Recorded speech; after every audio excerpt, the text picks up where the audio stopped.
Welcome back to another video, guys.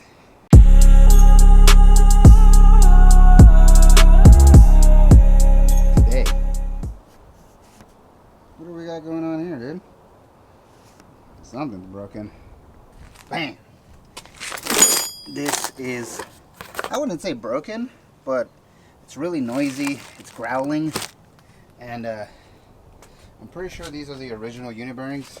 So we're going to go ahead, swap these out. I literally took all this apart in 5 minutes. Once you've done it, super fast, super familiar. And yeah, I'm going to go ahead and finish taking this off.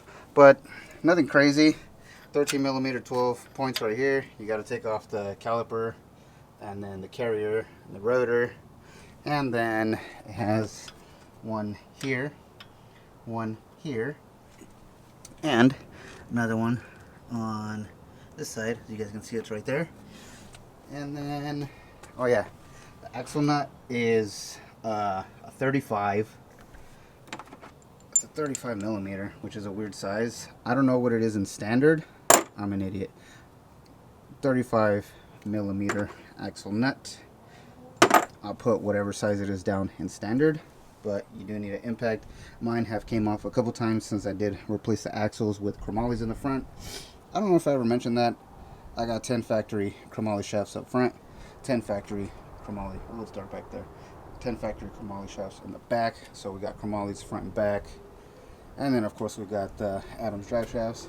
But anyways, not to get too side. Oh, there's a nail right here, dude. Oh no, that's a stick.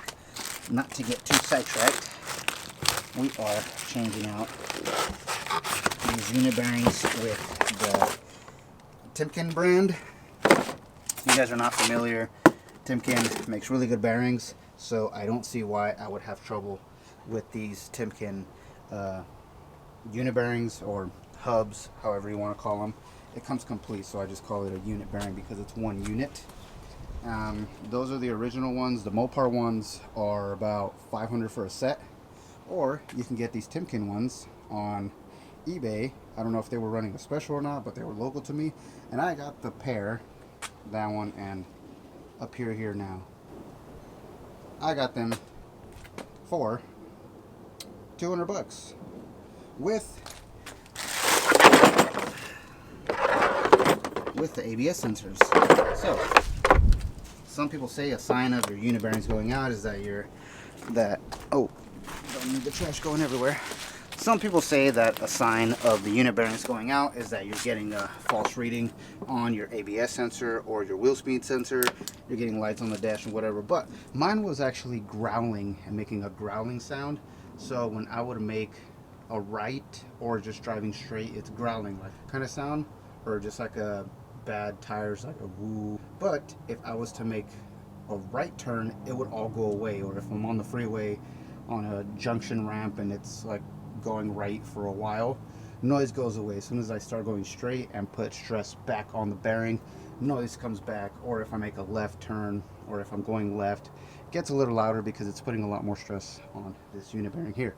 Anyways, not to ramble on, I'm gonna go ahead and take this apart because since it does come with a new ABS or wheel speed sensor, the connection is behind this.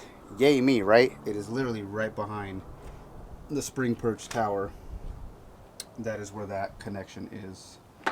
Did you guys notice that I have a lot more light now? I got that one. I got this one, dude. I got this one for Christmas, dude. But I had the natural on because the natural does turn up better on camera. So this one actually has both. Once again, getting sidetracked here. Sorry guys, there we go. See how that turns out?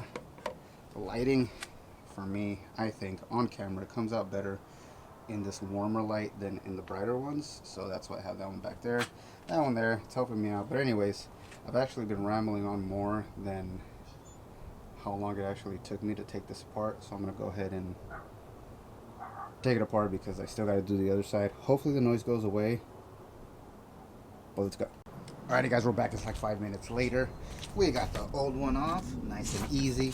We got the new one jam-packed in there. Blue Loctite on the 3 bolts that go in to the unit bearing. Right now, I'm trying to route this ABS wire up to here, but I'll probably put the brakes on first since I was following my gatekeeper knuckle wiring and the one for the brake line. So I'm going to go ahead and I'm going to mount up the rotors, the brakes, and the carrier. Then I'm going to take this off, which is something you guys don't have to do. That's just because I have those. You might have the plastic ones, which will be a little easier. They just got clips, but I got the metal ones. So for motor built, 1, 2, 3, 1, 2, 1 right there. That piece comes off. This one stays in place, and then the harness is in the back. But like I said, I'm going to go ahead and I'm going to button this up right here.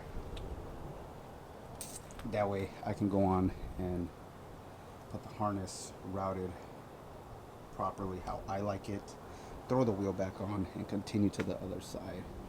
If this was a trail fix, I kid you not, no more than 30 minutes for sure. You know, once you do it once, twice, you got it down. Let's keep going.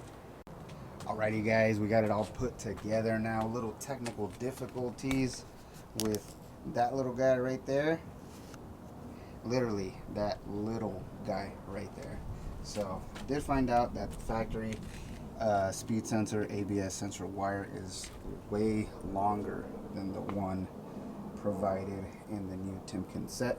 So if you do have a lift kit, or depending how big your lift kit is, you might still be able to use that. I was not able to. I have a 4.5 inch Synergy springs with the matching king shocks up front, so I get plenty of down travel, and it was not going to be enough to route it how it's routed right now. I could have routed it a different way, but I kind of like how I have it at the moment. I haven't had any clearance issues or anything of that matter, so I just wanted to keep it exactly the same as it was. So as you guys can see, so now that everything is put back together, we can go ahead and put this wheel back on, flip the rig around, and do the driver's side. Alrighty guys, side number 1 is all buttoned up. Moving on to side number 2, driver's side. Nice and easy. Axle nut is off, rotor's off, caliper, carrier is off. Onto the unit bearing. Alrighty guys, driver's side is off, but this is what I found interesting. Check this out.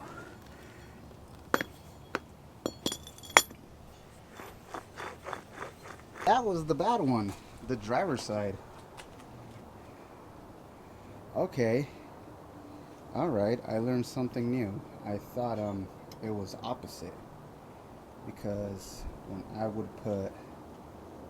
would make a right, the noise on this one, or I thought it was that one, but the noise on this one would go away. So actually applying pressure to the bearing was making the noise go away.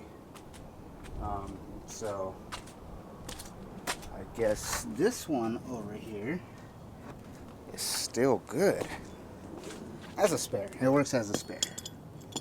If we turn it around, let's see.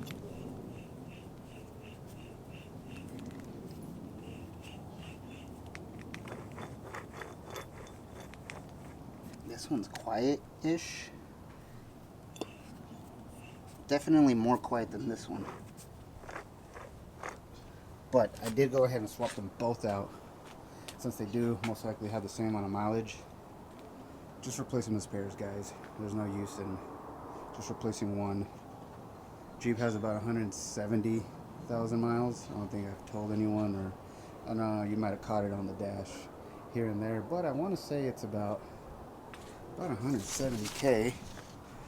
Let's find out exactly.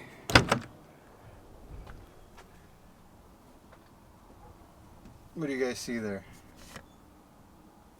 169 and some change, so about 170,000 miles. Factory unit bearings, wheeling 2 years in a row on 38s already. It's not too bad. So they went 170,000 miles.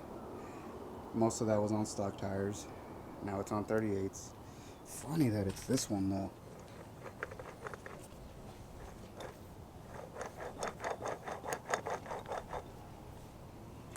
This one is as quiet as can be, but this one.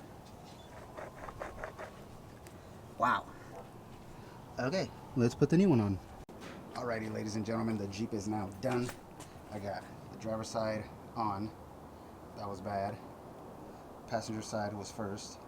The one that I thought was bad. There's the bad wheel bearing right there. I put the good one away just as a spare. You never know. Trail fixes. Not all videos are fun videos, unfortunately. Sometimes we gotta sacrifice maintenance for fun.